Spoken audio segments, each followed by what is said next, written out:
Side खबरों के लिए सब्सक्राइब करें फ्लेम मीडिया और उसके बाद बेल आइकन को प्रेस करें ताकि सबसे पहले आपको मिले एक्सक्लूसिव खबरें।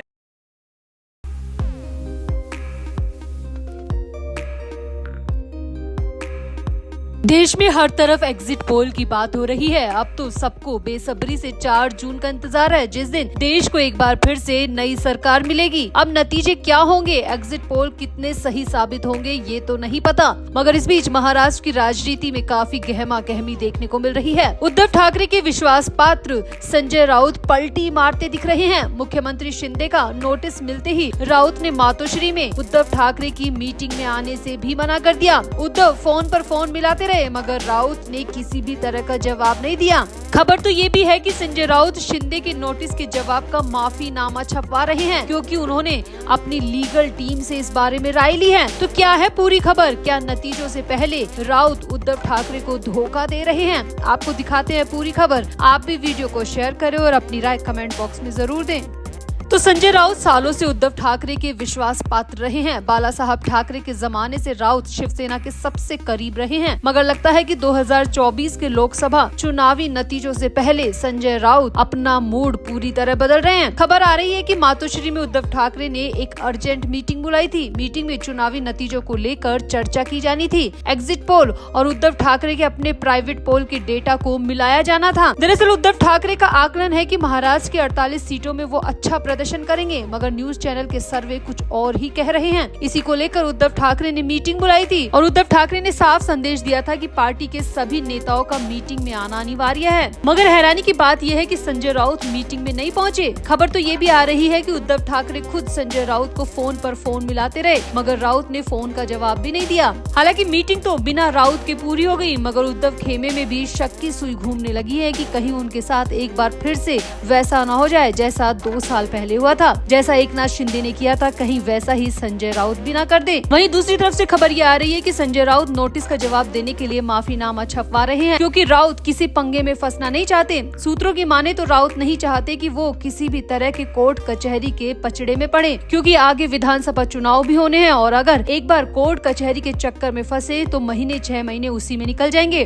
खबर है कि राउत ने अपनी लीगल टीम से इस बात को लेकर सलाह ली है। तो लीगल टीम का भी यही कहना है कि बेकार की परेशानी मोल लेने से अच्छा है कि माफी मांग ली जाए, क्योंकि केस हुआ और कोर्ट में गया तो सारे सबूत राउत के खिलाफ होंगे, ये पहले से तय है। राउत की सोशल मीडिया पोस्ट और वीडियोस वैसे ही काफी वायरल हुए थे, जिसमें वो बार बार एकनाथ शिंदे पर वोटर्स को खरीदने का आरोप लगा रहे थे। शिंदे पे आरोप लगा रहे थे कि उन्होंने हर लोकसभा क्षेत्र में 25-30 करोड़ रुपए बांटे हैं। इसीलिए खबर है कि संजय राउत केस के चक्कर से बचने के लिए माफीनामा छपा रहे हैं। तो आपको क्या लगता है, राउत बिल्कुल सही कर रहे हैं? क्या समय पर माफी मांग कर केस से बचना संजय राउत का सही फैसला है? आप भी अपनी राय कमेंट बॉक्स में जरूर दें और वीडियो को भी शेयर करें।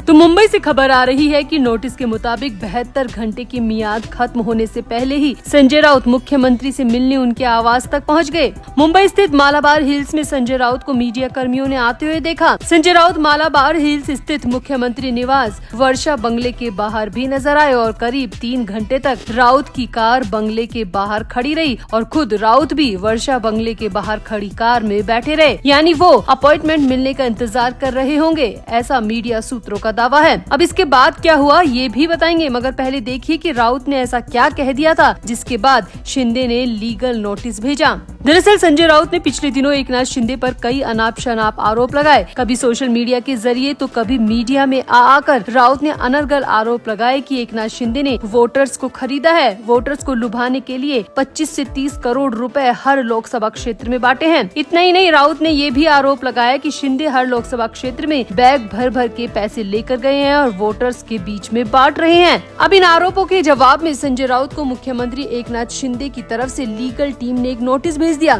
इस नोटिस में संजय राउत से कहा गया कि वो 72 घंटे में उन आरोपों के लिए माफी मांगे जिससे एकनाथ शिंदे की छवि यानी कि इमेज खराब हुई है, और जो सामना अखबार में लेख छापा गया था उसके लिए भी माफी मांगे। और अगर 72 घंटे के अंदर संजय राउत माफी नहीं मांगते हैं तो शिंदे की लीगल टीम संजय राउत के खिलाफ क्रिमिनल और सिविल केस केस दर्ज करा देगी। अब खबर है कि 3 घंटे के इंतजार के बाद राउत बैरंग मुख्यमंत्री निवास से लौट आए। खबर है कि सीएम एकनाथ शिंदे अपने घर पर थे ही नहीं, बल्कि वो किसी मीटिंग के सिलसिले में सीएमओ गए हुए थे। अब राउत मिलने के लिए अपॉइंटमेंट लेकर गए थे या नहीं ये तो नहीं पता, मगर मीडिया सूत्रों का कहना है कि 3 घंटे के इंतजार के बाद भी राउत की मुलाकात सीएम शिंदे से नहीं हो पाई। मीडिया सूत्रों का कहना है कि गर्मी की वजह से संजय राउत गाड़ी को ऑन करके ही खड़े रहे ताकि एसी वगैरह चलता रहे। अब इस दौरान संजय राउत काफी परेशान भी दिखे, मगर वो जिस मकसद से मालाबार हिल्स के वर्षा बंगलों में गए थे वो मकसद पूरा नहीं हो पाया। तो कुल मिलाकर 72 घंटे पूरे होने से पहले ही राउत माफी मांगने ही गए होंगे, मगर सीएम शिंदे उनसे मिले ही नहीं। तो अब क्या 72 घंटे पूरे होने के बाद राउत को लीगल नोटिस का सामना करना पड़ेगा, या फिर राउत सोशल मीडिया या मीडिया के जरिए माफी मांगकर अपने सिर पर आई आफत को हटाने में कामयाब हो पाएंगे? तो आपका इस खबर पर क्या कहना है, कमेंट करके जरूर बताएं और वीडियो को भी शेयर करें। तो पुणे पोर्शे हादसे का मामला बढ़ता ही जा रहा है। इस मामले में अब महाराष्ट्र के उप मुख्यमंत्री अजित पवार और उनके गुट के एक विधायक के साथ ही एनसीपी के एक राज्य मंत्री का नाम सामने आया है। तीनों पर आरोप है कि उन्होंने बिल्डर के नशे में धुत नाबालिग बेटे के खिलाफ पुलिस जांच में हस्तक्षेप किया। अजित पवार पर आरोप है कि उन्होंने पुणे पुलिस कमिश्नर को फोन करके विशाल अग्रवाल के नाबालिग बेटे पर नरम रुख अपनाने के लिए दबाव बनाया। यहाँ आपको बता दें, विशाल अग्रवाल के नाबालिग बेटे पर अपनी कार से 2 लोगों को कुचलने का आरोप है, जिससे उनकी मौके पर ही मौत हो गई थी। अब अजित पवार खुद ने भी इन आरोपों पर जवाब दिया है और मान लिया है कि उन्होंने पुलिस कमिश्नर को फोन किया था। आरोपों का जवाब देते हुए पुणे के संरक्षक मंत्री अजित पवार ने पुलिस कमिश्नर को फोन करने से इनकार नहीं किया, लेकिन ये नहीं माना कि उन्होंने कमिश्नर पर आरोपी को छोड़ने के लिए दबाव बनाया था। अजित पवार का कहना है कि उन्होंने सिर्फ ये सुनिश्चित करने के लिए फोन किया था कि पुलिस दबाव में ना आए, क्योंकि इसमें एक अमीर व्यक्ति का बेटा शामिल था।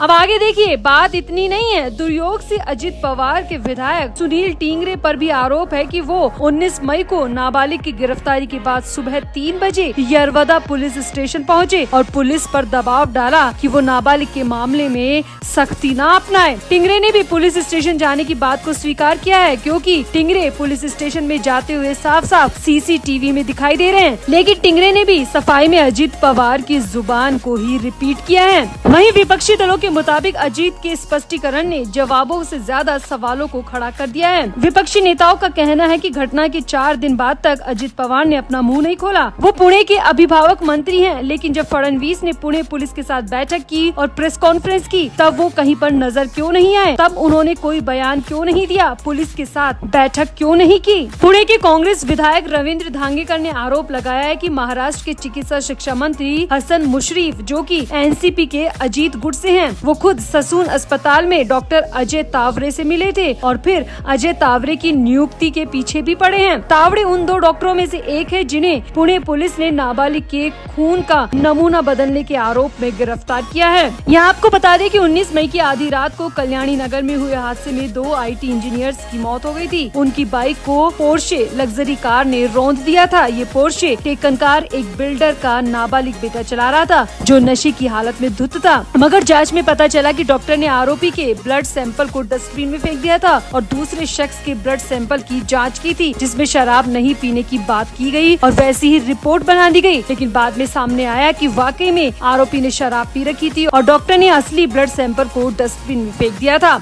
अब इस गंभीर मामले में अजित पवार और उनके 2 नेताओं के नाम सामने आ रहे हैं। पुलिस को धमकाने और डॉक्टर पर दबाव डालकर ब्लड सैंपल बदलवाने के आरोप लग रहे हैं। तो आपको क्या लगता है, अजित पवार ने वाकई में ऐसा किया होगा? और अगर किया है तो अजित पवार और उनके 2 नेताओं पर क्या कार्रवाई की जानी चाहिए? आप भी अपनी राय कमेंट बॉक्स में जरूर दें और वीडियो को भी शेयर करें।